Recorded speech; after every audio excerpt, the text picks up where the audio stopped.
chose this set because this one is like the most stable. Oh yeah, it's smart that you. It's very. It's smart that you've done your analysis. I basically tried. Every tip you go on. Yeah, that sounds about you. I tried to fix some of those, and yeah, I fixed like several of those, but Really? yeah, I think the first few I'm not like because It should pay you. it's not the original. It's the original. It's like this. Oh, what? There's the here. Oh, This yeah, one is- yeah. I thought it was too thick, so still. Wobbly. Well, thank you for your service. Doing what the UN won't do. I still have those materials with some, if there's broken. Yeah, I'm gonna flag you. I'm gonna flag it for you.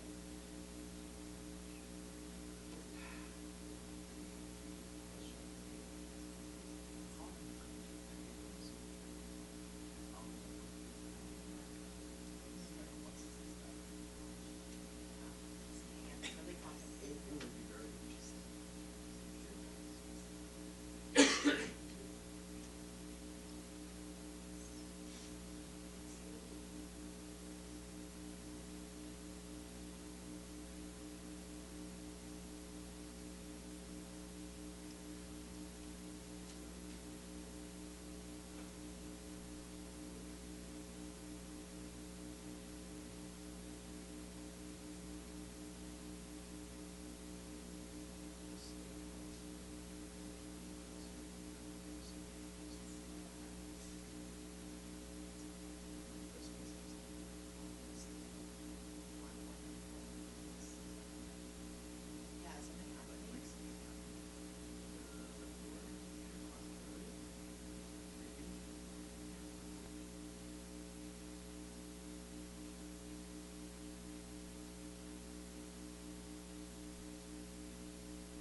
All right.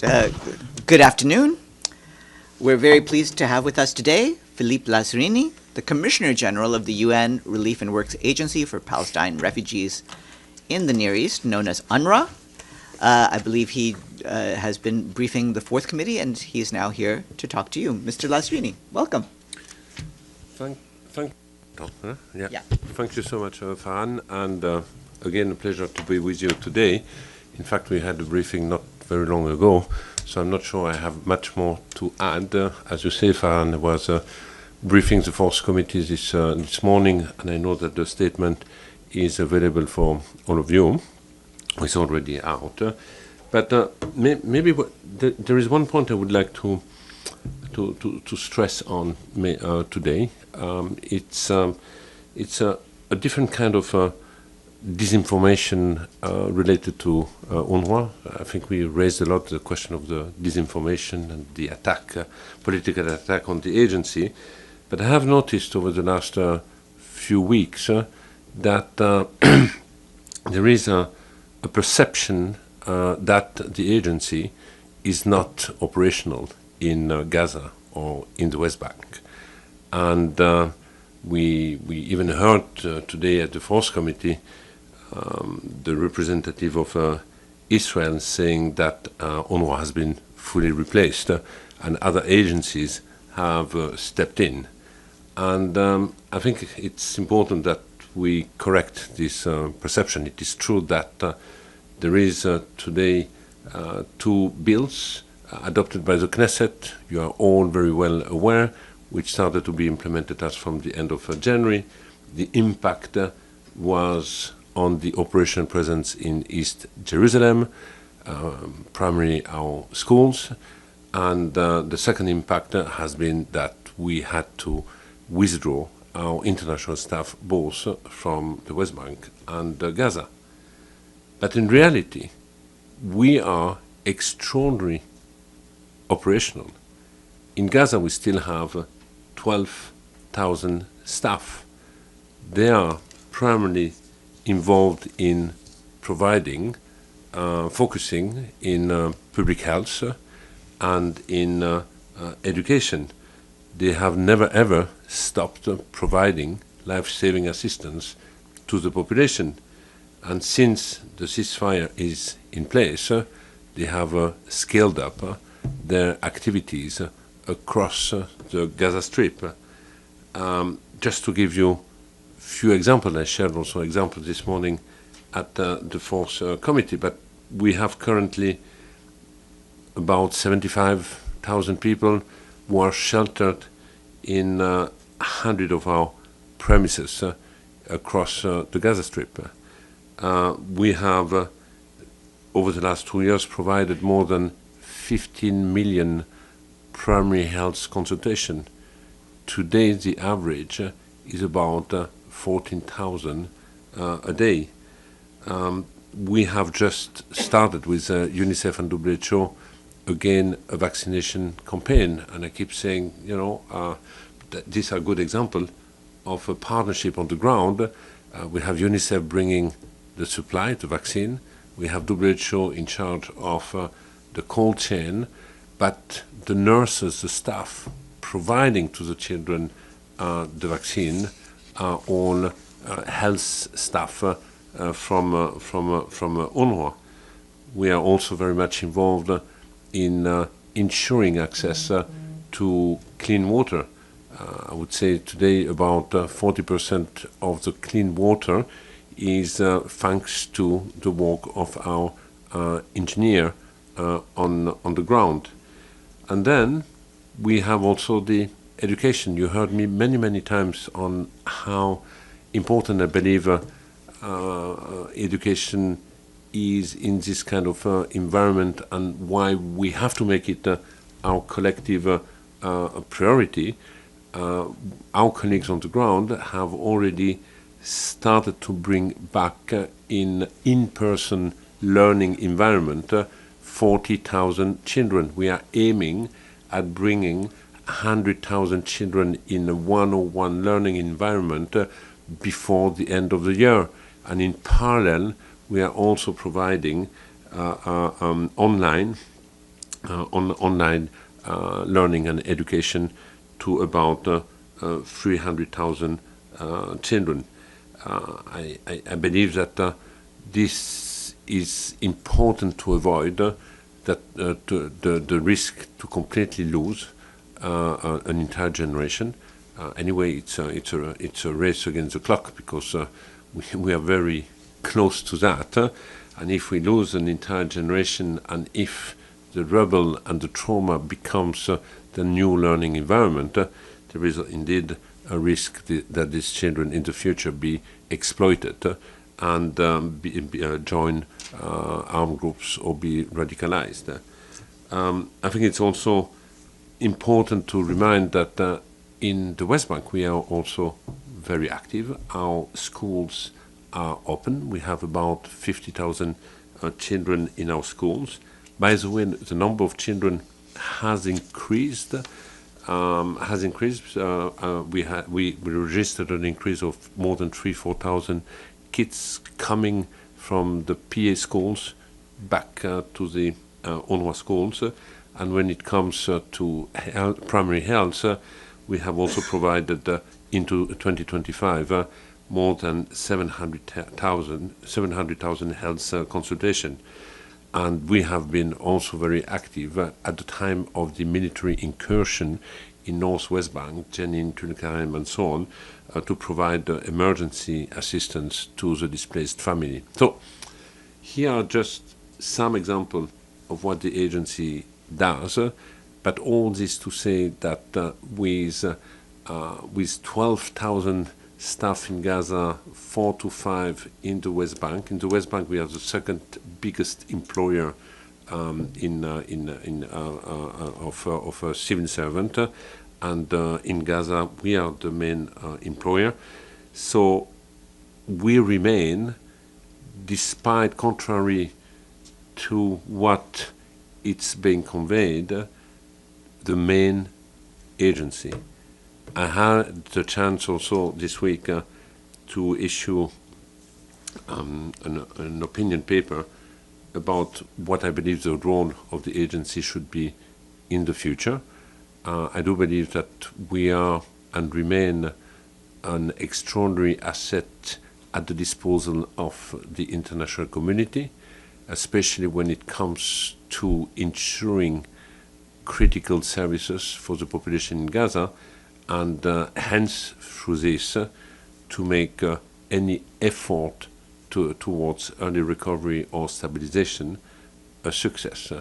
And if you get rid of such expertise, such workforce with an organization having very strong trust from the community, you can only weaken, in fact, any effort trying to promote stabilization. So basically, that's what, it's a very simple message I wanted today to convey about let's do absolutely no mistake, the agency against all odds, despite all the pressure it has been under, continue to be highly operational. Farhan, back to you.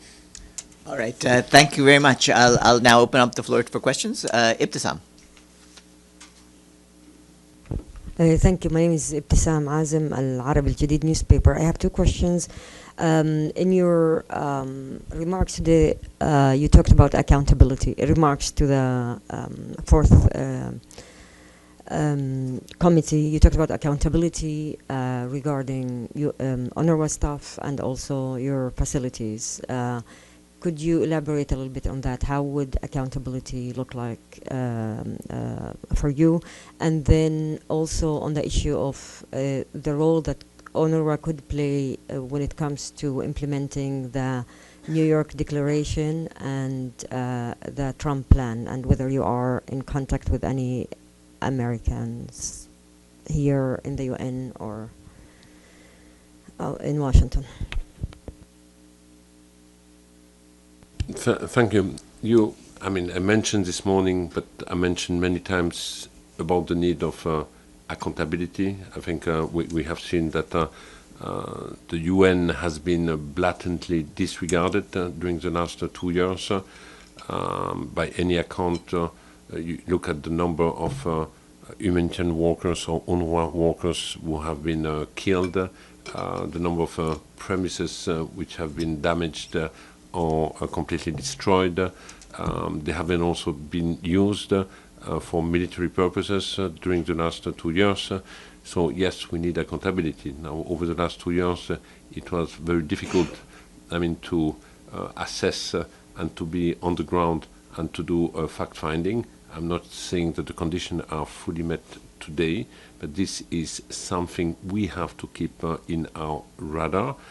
We need accountability when it comes to the UN, on the which form. There are various instruments. The starting point could be at least a type of a board of inquiry. That's what happened already in the past. But this is more a kind of administrative type of inquiry. And more broadly, I think, if we want to promote any lasting peace, I don't believe that we will succeed if we are not going through a delivery of justice and healing. And we need at one point to find ways to recognize the scope of the atrocities which have been committed. So my answer this morning was that indeed we need to define the best shape of accountability. One is related to UNRWA and to the United Nations, for which I don't know yet what the answer would be, but most likely we might wish to start with a board of inquiry. Now, when it comes to the New York Declaration or the 20-point plan of President Trump, I believe that an agency like ours can deliver in the primary expectation that the community and the population will have. Today, of course, everything is a priority. But we, as a service-oriented, focused agency, we can deliver our share when it comes to the broader public health and the education. And if you cannot ensure a minimum of public health, and public health is not just consultation in primary health center, but it's also waste management, some municipal services, access to clean water, preventing communicable disease, and so on. That's a focus where we, as civil servant-like expertise or workers that we have, can deliver our share. And the second one is definitely education. Later on, and this was also a question being asked this morning, is what role can the agency play in building up future capacity of a Palestinian institution? And I do believe that in our area of focus, the agency indeed has to work hand in hand with our PA counterpart to make sure that we are building up, in fact, this capacity in the future. And that would be our contribution, in fact, to any efforts of stabilization. That's we are in touch with CMCC, the operational coordination body, which has now been in place. Farnoosh?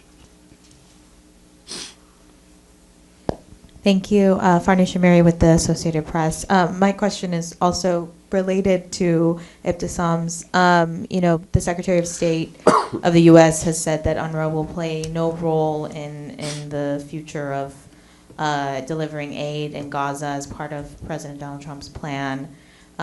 Given what you just said, it doesn't seem like that is what UNRWA is doing right now. You said you're mostly focused on education and public health. Has any of your work been impacted or impeded by the last few weeks when the ceasefire took place and that the CMCC is now operating around the borders? Since the ceasefire is in place, we have expanded our services scaled up our services. Now, it is true that the agency continue to be constrained when it comes to bring in supply, when it comes to bringing in food. But I keep reminding colleagues, an humanitarian response is not just food distribution. If you want to address even the hunger and the despair in Gaza, it's not just through food distribution. It's a comprehensive response, and as an agency, we can focus on services.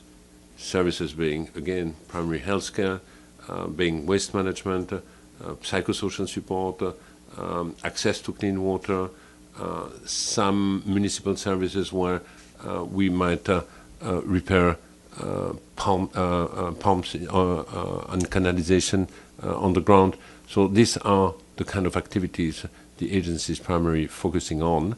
We do some food distribution with partner, mainly in the shelter that we are managing because, as I said, we have 75,000 people in our premises so far.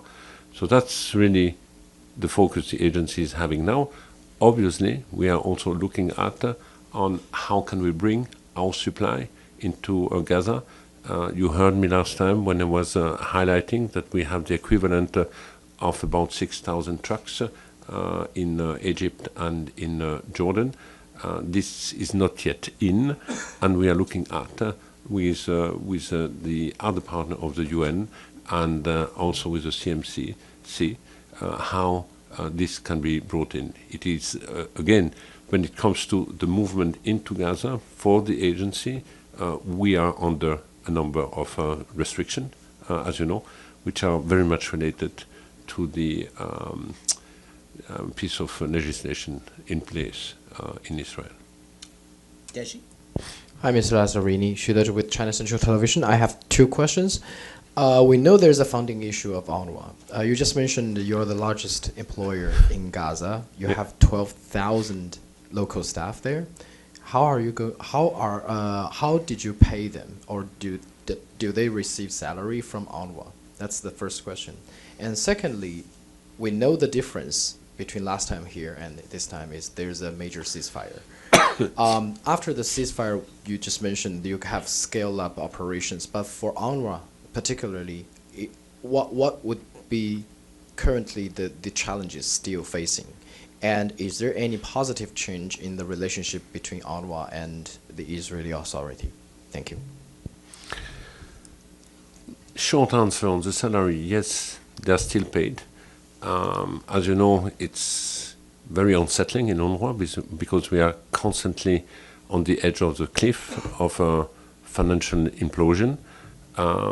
Basically, we run week by week, month by month. I know that as of today, we will be able to process our salaries in November, but I have no idea or no visibility if we will be able to process our salary in December. This morning, I highlighted the fact that our shortfall between now and the end of the first quarter is $200 million. Previous year, when we reached December, we say, well, we just have to bridge December, and in January we will have the new contribution of the new year. But this contribution at the beginning of the year used to be the U.S. contribution that we don't have. So we will not have the big influx of money at the beginning of January 26, and this is the reason why I'm stressing, highlighting the gap between now and the end of the first quarter, because we know that after the first quarter, many of our traditional donors will start to process their contribution of 2026. But so far, the salaries in Gaza and elsewhere across the region have been processed.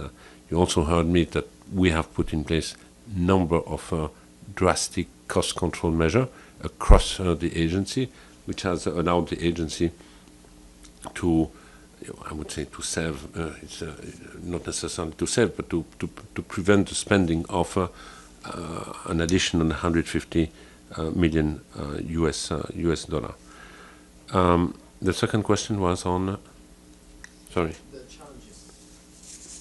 With the ceasefire, what is the major Yeah, I mean, challenges and the relationship between UNRWA and Israeli Authority? You know, the main challenges, and this has been my key ask, is we need to safeguard the operational space of the agency in Gaza.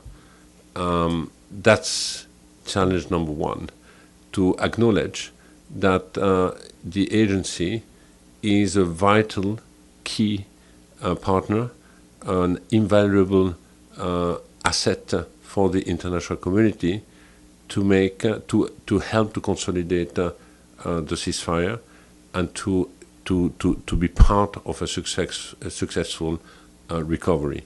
I think that common understanding is absolutely key. Then we need obviously to find ways to bring back our supply, either through partners or directly through UNRWA, but at least the supply has to come in. And I would say in an ideal world to bring back the international staff, which is not yet back in Gaza. Now, do I have indication we will go there? No, I don't have any indication for the time being, but this should be the aim of the agency now. Frank. Frank Uziardo, TRT World. Thank you for doing this press conference. I want to do a little bit of a reality check here. How long have you been doing your job presently? My job? Yes, how long have you been in your position? I had 2 mandates. I'm ending in March, so it will be 6 years. Okay, so going back to the beginning and coming up to the present situation right now, what makes you think that the Israelis are going to hold up their end of the bargain in the ceasefire? What makes you think they're going to really cooperate in the long run here? The first thing is there is no bill which prevents the agency to operate in the occupied Palestinian territory. You have one bill talking about East Jerusalem because it talks about the sovereign territory of the State of Israel, and the State of Israel consider East Jerusalem as being part of the sovereign state. The second bill is to prevent official relation between the UNRWA management and the Israeli authorities. And as a consequence, we have international staff whose visa have not been processed because you cannot have this relation. But it does not prevent our staff in the West Bank to run schools and to run health centers. They are active. We are on a daily contact with the COGAT when it comes to the West Bank. And then when it comes to Gaza, our 12,000 staff anyway are part of the community. They are nurses, doctors, teachers, and these nurses, doctors, teachers, being with the community, will continue to act as nurses, teachers, engineers, or else. So that's a reality. Even if I am not authorized to cross, even if I cannot send a truck with food, they will continue to provide these services to the population. Based on what you said earlier about you wanted to correct misinformation or disinformation being put out by the Israelis, isn't that kind of an indication that they're not going to cooperate on a lot of other fronts with regards to your agency and access and cooperation down the line? It might be an indication of lack of cooperation, but first we will see in the coming days, a week, a possible adoption of a resolution of the Security Council. It will need to be operationalized. At a given point, you will also have the opening of the crossing of Rafah. So there can be different ways to address some of the constraints we are confronted with. When we talk about coordination mechanism now to enter, in the future, or at least for some time, you will have the CMCC. So we have to look at all these pieces being put in place, but ultimately the message here is we need to keep this space to make sure that those who have the expertise, the manpower, and the community trust be able to provide the services that anyone wants to see to be delivered to the population. And my point before was to say there is a build-up perception that we are not active at all, and the reality is far from being the case. Thank you. Islam? Thank you, Mr. Lazzarini. Islam Doğru from Anadolu Agency. At the fourth committee, you warned today UNRWA may not sustain operations beyond early 2026. If new funding doesn't materialize, what critical services or regions may be the first to face shutdowns? You know, we have the mandate by the General Assembly to provide critical services to any Palestinian refugee across the region, being in Gaza, West Bank, Jordan, Syria, and Lebanon. So it's not up to the agency to say we will shut down Lebanon or Syria or Jordan or West Bank or Gaza. If we are in a situation where we have no resource anymore, we might have to go back to the GA and ask, what do you want us to prioritize ultimately? As an agency, we have done everything possible to put in place efficiency measure, cost control, which has become austerity, which is even now impacting sometimes the quality of the services. I don't think we can go much further. Now, I still believe that what the agency is asking for and the shortfall we are confronted with is addressable. If I listen all the statement of the member states, so now we are also on the eve of a mandate renewal, my call is don't just rubber stamp the renewal of the mandate, but make sure that it is accompanied by genuine, support, commitment, and resource to make sure that the agency be in a position to fulfill the mandate. So we have been in this unsettling situation now for some time. Against all the odds, we have succeeded to navigate, but I think it's time now to become a predictable partner for the foreseeable future, and especially now in this journey, which I hope will lead to a consolidated ceasefire, to recovery, to stabilization, and to the next phase. Bissam?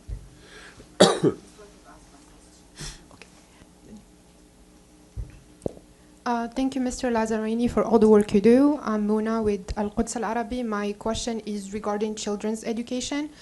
After 3 years of no access to education, children in Gaza are still deprived of the right to education. We already know that UNRWA provided about 300,000 psychosocial sessions and nearly 42,000 learning activities in temporary spaces, but unfortunately the trauma and the hunger persist.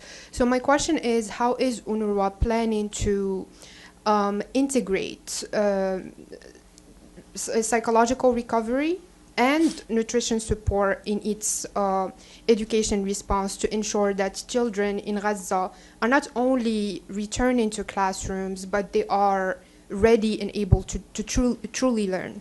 And thank you. Yes, thank you. It will take time. It will be a long process.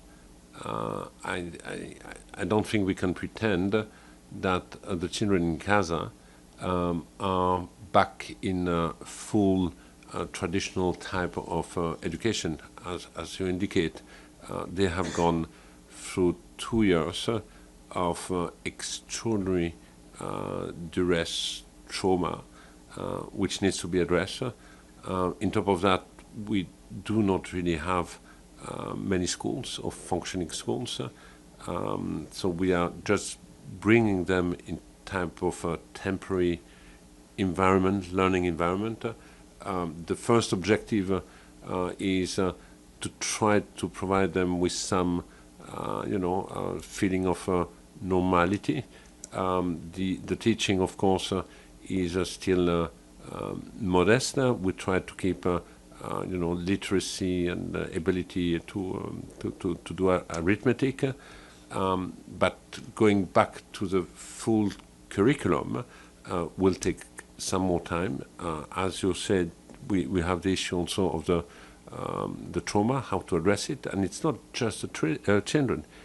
The entire population is traumatized. The teachers are traumatized, and we have also to look at how we can support the teacher to better support the children.